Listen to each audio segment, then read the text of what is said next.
Hey everybody, welcome back to the channel. Today we've got the Cat 4 race at Snelling. This is a 75-mile road race just outside of Merced in Central California. And we see here that the race actually starts off with about 5-mile, what they call a promenade. Everybody has to meet up in this park right beforehand, and then that's where staging happens. And this is just a neutral rollout when we get out to the actual start of the race, and we'll see the map pop up in a second here. So this was and there you go, yeah, you can see it right there. So we're just about, and here's the actual start. Everybody actually took a leak right here, and we'll start up in just a second here. This was a very cold race. You can see it's wet on the ground. It's like in the 30s. Everybody's got their long bibs on, and it's pretty brutal out. We'll talk a lot about these potholes. I know that you guys have already seen somebody's seat gets rattled off here. It was... The organizers said that these were...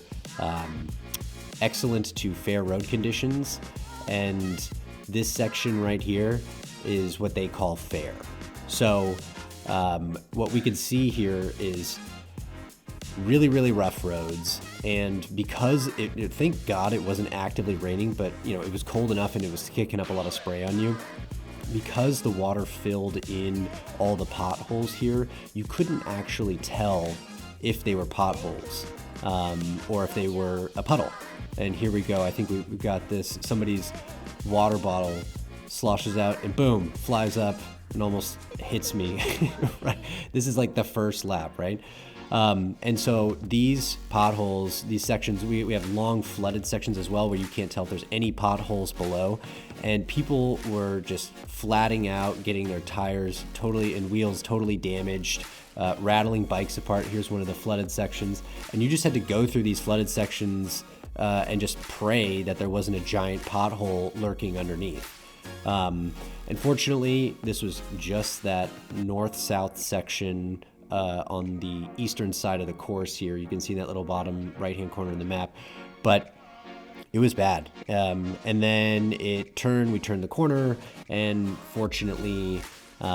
it turned into smoother road, and most of the road was like this. It's just that one north-south section that I'll call the section of death, where every time we were out there, we would see people who had flatted out. One of my teammates, within the first 10 minutes of the race, unfortunately flatted out double flat and damaged the sidewalls of his tubeless tires and was like completely able to carry on. It happened to people. I think we lost people every single time we went through that section. It was insane. So who do we got out here today? We've got, we're racing for Tehrun. We've got Dolce Vita, Alta Velo, Velo Kings, Work Health. Those are some of the bigger teams that are represented today. Our goal for today, we like I said, we lost one of our teammates. We were out here with 3 folks today, and we lost one almost immediately, which was a big blow to us. But our goal was to see if actually that teammate who dropped off could go for a flighter or go off and make a break. And absent that, we were just trying to stick with moves and trying to be as efficient as possible. Unfortunately, we weren't able to make it in the winning move. We'll talk a little bit more about that later on. But this is also, there is a neutral feed zone. So we were I was a little reticent to use that. So I ended up actually packing 3 water bottles, 2 big boys, and then 1 smaller one in my jersey pocket, and then just a ton of gels so that I wouldn't have to stop at all. And it was so freaking cold that I ended up drinking only maybe 75% of my water. I ended up dumping out a bunch of water, and I did actually end up going through all my gels, which is actually really good to sort of, when it's that cold, separating your nutrition out of your water. If it's hotter, you can use your water. You can do like mixed drink or something like that. But if it's super cold, you just don't want to drink that much, and you're not sweating nearly as much. And so that worked out really well for me in this race.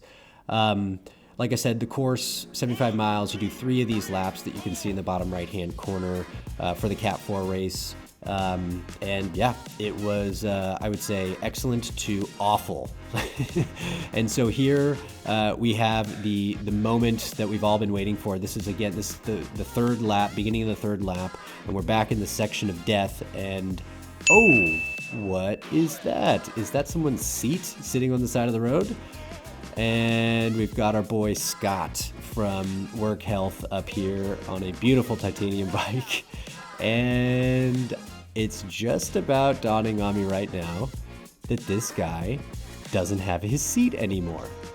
And I think all of us in the group were like, are you freaking kidding me? Your seat rattled off, and you're continuing to ride? I mean, like I said, people were getting completely annihilated in this section, and they were pulling off because of water bottles flying off or because they flatted or whatever. Scott here does the ultimate hero move and decides that he's just going to race this whole damn thing on his own. So he does 25 more miles with no seat. So I told you we're in the third lap now. What you didn't see, what I didn't get on camera here, in the first lap we had a flyer go off, solo rider who was on his own, no other teammates, and he was out for like 28 miles, and all of us were like, no way, man, there's no way that this is sticking. And it didn't. He got reeled back in and actually ended up blowing up and pulled out of the race. But I mean, very impressive ride for him. But what also happened just before the beginning of the third lap is one of the Altavelo riders did another flyer, and because we had already seen one kind of crash and burn, we figured, it's probably the same thing's probably going to happen. What we weren't counting on was Altavelo playing a very smart and admittedly very frustrating for the rest of us race, where the remaining two riders were just bossing the front the whole time in the group, and not pulling, disrupting the flow, making it very difficult for a concerted effort to coalesce and try to catch this rider. Now, you'll see one of the Velo Kings riders went off and tried to actually get out there. No one really thought that this was going to stick. So at this point, nobody is really making a concerted effort. You can see the Dolce Vita guys talking up there. Myself and the Tyrone guy right here. We've got old no-seat Scott over there. I think that if we had organized earlier on, we would have had a chance. We definitely would have had a chance of pulling this back. We just didn't think it was going to stick. And so when folks like the Velo Kings rider up front with the pink Velo toes went off, nobody really wanted to help him out and do work. And it wasn't until later on, which we'll see in a minute, that people were like, you know what, let's actually try to do some work and get him back. And the other Altavelo guys did a really good job of frustrating that. And, everybody kind of got a little too tired and overexerted themselves. And it paid off for them. They actually ended up clinching this one. So let's jump ahead and check out a little bit more what happened in this last lap here. We're a few miles down the road here, and we're just about to round what is the second to last sort of major corner. And it's kind of dawning on me that somebody needs to do some work. Nobody's really doing any work. Everyone's just kind of noodling, and I get really frustrated and do a really stupid move and decide to take a big, long pull here. And had this been a more coordinated effort, had we tried to do this earlier, maybe that would have worked. But what I really should have done is just recognized and conceded that first was a foregone conclusion and we're racing for second, because that's in actuality what's happening here. And you can see Altavelo is right on my tail. So they're not letting anybody else come up behind me.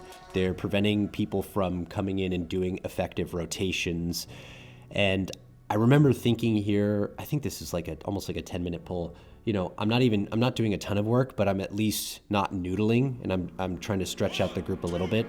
But I remember just thinking this is dumb, but I'm really frustrated. And fortunately, Scott with no seat comes in to save me, and that was very kind of him. But and so my effort did inspire a little bit of help here, but it really it wasn't enough. And I ended up paying for this and having no energy at the final, and being really penalized for it. So why are we looking backwards? That is because I completely screwed up, and forgot or messed up on the recording on my front camera. I meant to have it on the whole last lap and wasn't able to. So we are just about to hit the finish here, and you can see everybody's getting really antsy. We've got the two Altavelo guys who started really working at this point in time, and there's one that drops off right there. He did a lead out for his buddy, who actually ended up getting second, and everybody is just hauling right now. You can see my heart rate's up at 172 because I did a whole bunch of work right before this that I definitely shouldn't have done. And I am just really feeling it. So we are rounding the last couple turns, and what we end up here with, this is probably, I want to say, like 100 meters, maybe 200 meters from the finish. We're going to round one more turn here, and me and I think this is Massimo from Dolce Vita are both feeling like death.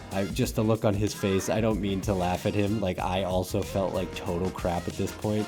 And we were, it's just this kind of sad plod along getting up to the finish here. So standing up on the pedals, getting to the finish, and all in all, this was a good race. It was a tough race, but I played it really stupidly. But this was actually a really great opportunity to see what works. And so, those Altavelo guys played a really smart race and controlled the group and really frustrated everybody's ability to pull that guy back. I think it was Nat who ended up winning. So good race and lots learned on this one. All right, guys, let's take a look at the power profile for this one. So again, we're in Trainer Road right now, where I've imported my Strava file for the race. And as I mentioned, there's that 5-mile promenade at the beginning of the race, which is right here. So we're just going to take a look at the actual race portion, which is right about there. And we get a normalized power of 232 watts, average power of 186 watts. And so that's actually a pretty decent divergence. And we've got a variability index of 1.25. Again, that's a measure of how smooth I was during the race. And I think this is just because, there wasn't, as we saw in the video, there wasn't really good coordinated effort across the entirety of the race, and strategies kind of changed. So definitely could have been smoother, but it was just a product of how this one shook out. A little bit of peaky power, a little bit of peaky heart rate, but nothing too crazy here. And if we look down into the power zones themselves, we can see most of this was, as you might expect, coasting or active recovery. So that's just sitting in the pack.